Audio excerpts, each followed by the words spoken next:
गुजरात से।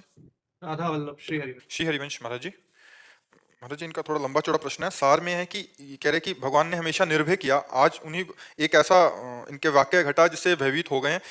मतलब कह रहे हैं कि घर में एक बहन थी, उसका शरीर पूरा हो गया, और फिर जो गोपाल जी रखे थे, फिर सब अभी ऐसा हो रहा है कि 5 वर्ष से आपको राखी बांध रहे थे, आज आपने उस राखी की राज नहीं रखी। आप भी अच्छा, ये बताओ, राखी बांधोगे तो अमर हो जाएगी क्या बहन? इसका नाम क्या है?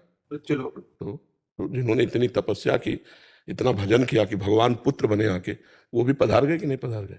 फिर आप कैसी बात कर रहे हो? वो मुझसे 7 साल छोटी थी। मैंने अपने भैया, गर्भ में भी समय पूरा हो जाता है, गर्भ में भी समय पूरा हो जाता है तो गर्भ में ही मर जाता है, गर्भ के बाहर आके मर जाता है, 1-2 साल का होके मर जाता है, 10-5 साल का होके मर जाता है, जवान मर जाता है। मरने की कोई समय है क्या? अब बताओ, मरने का कोई समय है क्या? आप कहते हैं ना कि भगवान कभी भक्तों का अनिष्ट नहीं होने देते। कैसे अनिष्ट हो? तुम क्या जानते हो उसका अनिष्ट? सुनो, एक भाई बहन दोनों बहुत भजन करते थे। प्रताप राय नाम था भक्त, प्रताप राय भाई का, और उन्होंने कभी भगवान से कोई कामना नहीं की थी। और बहन जो थी, उनका ब्याह हो गया, बहुत भजन करने आए। अब ब्याह के कुछ ही दिन बाद पति बीमार होने लगा, और ऐसी बीमार की स्थिति आई कि वो मरणासन में पहुंच गए।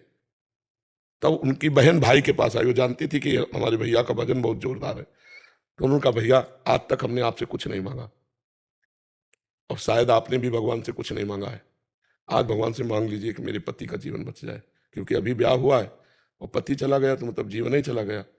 तो उनका, बहन मैंने भगवान से कभी कुछ मांगा नहीं है, मांगना भी नहीं चाहता, पर तुम हमको दबाव डाल रही हो, तो चलो तुम्हारे पति के पास चलते हैं और वहीं भगवान से हम प्रार्थना करेंगे। गए तो वो तो मरणासन स्थिति में पड़े। बड़े ध्यान से सुनो ना, वो गए और अपने बहनोई का सर गोद में रखा, और ऐसे ऐसे भगवान से एकाग्र हुए कि हे भगवान, मेरी बहन का सुहाग सुरक्षित कर दो। और बहन चरणों के पास बैठी अपने पति के, और वो अपने जीजा का गोद लेकर, गोद में से सर लेकर, इतने में दोनों को तंद्रा आ गई।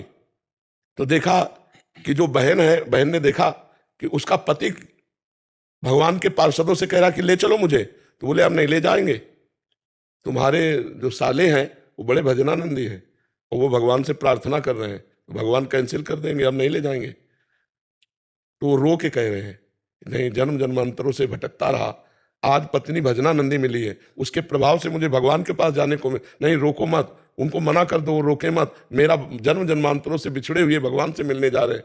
ये दोनों लोगों ने स्वप्न देखा, तत्काल बैठे बैठे, उसे तंद्रा स्वप्न कहते हैं। एक होता है सुसुप्ति स्वप्न, सोते हुए, एक होता बैठे बैठे ऐसे तंद्रा आ गई, उसमें देख लिया।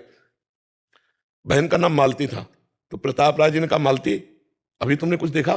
बोले भैया हमने देखा कि हमारे पति भगवत पार्षदों से कह रहे हैं कि ऐसा मेरे वो नहीं कर सकते, क्योंकि भगत मेरा मंगल नहीं कर सकते, मंगल भवन भगवान से मिलने का समय आया है और भगवान के पार्षद आके वापस चले जाएंगे, ये ठीक नहीं। बोले यही हमने देखा, अब बोलो क्या करें? बोले रहने दो भैया, अगर पति भगवान के पास जा रहे हैं तो अब मैं नहीं रोकूंगी, क्योंकि वो भी भक्ता थी, जानती। तो आपको क्या पता, वो जीव इतने दिनों तक केवल लड़की के शरीर में रहा, अब वो भगवान से मिल गया जाके। तुम्हारी भक्ति, उसकी भक्ति, गोपाल जी ने कृपा करी और अपने धाम में बुला लिया।